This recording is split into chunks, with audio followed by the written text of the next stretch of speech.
So guys, welcome on board. Please watch this interview of Sanusi and let us have your thoughts at the end of the day. Thank you. So it's fine to say to a rural villager, you should send your daughter to school. But it's not fine to say to the governor, why haven't you built a school? You don't have food security. You've got millions of children out of school. It's not the fault of the children that they're out of school. Somebody was supposed to build those schools. The difficulty for traditional institutions is, on the one hand, they're firefighters, and I will continue to do that. On the other, to actually address the root causes of extremism, you've got to address questions of governance, education, healthcare, corruption. And to do that is now political. If you take the UNDP OHDI poverty index in 2015, poverty levels in Nigeria, 46%. 46% doesn't look too bad compared to other countries. However, if you break these numbers down, in the southwest of Nigeria, 80% are living above the poverty line. In the northwest, 80% are living below the poverty line. And suddenly it becomes two different countries. Okay, and even those numbers don't tell you anything. As governor of Central Bank, I looked at numbers that said people are living on less than $2 a day. And it sounds bad. But you don't really know how bad it is until you look into the eyes of a woman whose baby has just died because she cannot afford drugs worth $5. When we go into crowd resources as states, so you have 3 million, 5 million children on the streets without school. They go to China and they're looking for money not to build schools, but to build a light rail. You spend $2 billion on a light rail. $2 billion. Imagine how many children you would educate with that. So guys, we've heard from this gentleman, and a lot of people are saying, oh, these are the reasons why they don't like this man. This man has been on this issue for a very long time, telling them to their faces that these things that you guys are doing will not help the region. The masses came for him. Oh, why would you be telling us not to marry many wives? Why would you be advising us not to have many children? This and this and this and that. As even the masses themselves, they are not really happy. The government or the leaders of that region too, they are not happy because they know the more the people are enlightened, the more they will know much things and they will begin to ask questions. Because one thing that is really common in our country, in our area, is that people don't want you to ask questions. Once you ask questions, you begin to get infuriated. They begin to fidget as if, okay, somebody asks you a question, answer the question. If you know it, fine. If your opinion, let it be known to people. But people don't want you to ask them questions because by the time you start asking them questions, they will not be able to answer, because if you have a genuine answer for a question being put to you, definitely you will answer with the whole of your heart, because they know by the time the masses themselves begin to know a lot of things, they will be able to challenge them. And once they see anybody who is challenging them, you become an enemy. They begin to tag you. This present government, they will tell you, oh, because he did not win election, because of this, because of that. Instead of them to face the main issue, they will begin to digress to something else. Just the same way the man is talking about, oh, you are going to borrow money for so and so. But meanwhile, your children are there on the street, 5 million children. Do you know what that will cost? How it would be helpful to the people, even to yourself. This issue of running etasketa, they themselves, they don't have peace. Because if you have done the needful, like I always say too, the root cause of this insurgency in those areas, what is the root cause? They will not want to say that, but be pumping money. The last time we heard from the IGP, Adamu, she was telling Nigerians, or telling us, or at least it's in the public domain, that they need close to 1 trillion naira.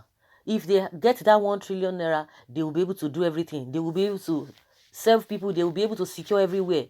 The question is that, have we not been spending money on this same issue? Have we not been spending money? What has happened? Nothing. The same story every day. But the soldiers who are on the field, day in, day out, they are complaining. Go and check the allowances. You will cry. Even the allowances that are supposed to even be paying to them is not enough. And again, they called on they allege that the so-called chief security, the service chiefs are still slicing their salaries, their allowances. Even the real allowances they are even talking about is nothing to write home about, not to talk of slashing this whole thing. How do you expect these people to work? I mean, why the so-called people who they are confronting, they have sophisticated weapons than they themselves. Then what has the government done concerning that? Nothing. The other day, what I always, that gets me worried is this issue of school feeding. They talk of school feeding, and the vice president, who is a professor, who should have known better, but I don't know what is happening, because most of them, before they enter government, become a government official. You would think that these guys are really, they know what it takes. But forget all these rhetorics, all these speeches they make here and there. They will call them for seminar, they will be talking, but the reality, you are there, do the needful, you will not do it. He was in charge of this school feeding of 18, and they will come out and be telling you, oh, we spent so and so, our children are feeding well now, this and that, it's helping the economy, a lot of people are being employed, a lot of people who are into agriculture, they will provide eggs, they will provide this, they will, the cook also, that they've been gainfully employed. But the question is that money they are spending just for the children to feed, if they spend that money on teaching, on learning, will they not be better? The food they are going to give them, 1 square meal, just lunch, you give them lunch. Then what happens to the morning and evening? Is that what will take them till the next day? If you are really talking about education, you are supposed to invest in education, not even in feeding. The feeding can come later, but the student or the children must learn something. The atmosphere which they are learning must be up and doing, should be the world standard. Doesn't mean we don't have what it takes to have everything in this country to be, the best practices, to have it as the best practices, and it should be competing with the world standard to develop countries. Do you think we don't have such? One of our politician, even one of the whether the House of Rep, Bajabi Amila, went to the United Arab Emirates, Dubai, to celebrate. You want to tell me that in that kind of country, somebody, because you need to ask what was his net worth before he joined politics, and now since he joined politics till now, for somebody to take birthday to all those countries, see how developed those countries are. These people cannot come back and say, oh, let us replicate this, let other people be coming to our country, because as you are going to those countries, it is the pride of those people that yes, people are coming to spend money, they are seeing good things happening in our country, and they are coming to see and spend money and to continue to help their economy. But reverse is the case when it comes to our own. All of them, from A to Z, for those who have been in government and those who are in government now, they always patronize foreign things. But they will close border for you that no, you don't have the right to do that. They want to build the economy. But any little thing, they go outside to go and patronize them. You are building other people's economy, and it is not little money they are spending. Among us, money they are spending. Somebody that went to celebrate mother's birthday in Dubai, you think it's a by birthday? No, it's unfortunate, and that is the same thing this man has been talking about. It's even concentrating. Before you even talk to the country at large, you need to concentrate, because people will tell you in your area, what have you done? And that is his cry for some time now, which they are not happy about. And see the way he explained everything, and that is the same thing they don't want to hear, because once they know that somebody knows their mistake, knows their fault, and you are putting it before them, they will not like you. They will never like you. They will do everything to make sure that you are not there. They remove you. And some people will still come and be making excuses for them. That is the irony of the whole thing.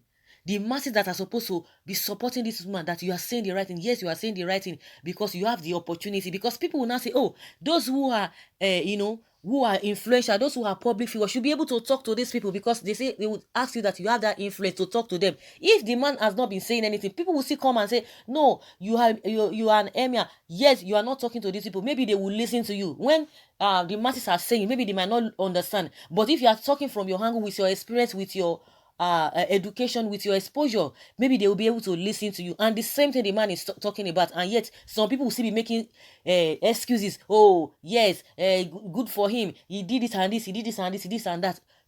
For a reasonable person, if you listen to this man, would you have said this man has said wrong thing, or he didn't say the right thing? Honestly, it's unfortunate where we find ourselves. Even the people themselves are the problem of themselves. They are the problem. A lot of them are jubilating. Yes, he's been dethroned. He's been this. He's been that. And the man said, you can dethrone what is, the position is holding, but you cannot dethrone his truth. You can't dethrone that. You can't take that truth away from him. So, guys, let us hear your opinion concerning the interview Sanusi granted. Let us hear your opinion. We need to be objective. Some people will still come and tell you, oh, he did this to good luck, Jonathan. What has that got to do with Jonathan? Even if I don't even want to go personal, because some people, I don't know, they just want to be going back, to be going back. Something that could not really favor us, did not favor us. You are going back instead of us to be looking for to get the best. Leave your comments below and let's have your take. Thank you.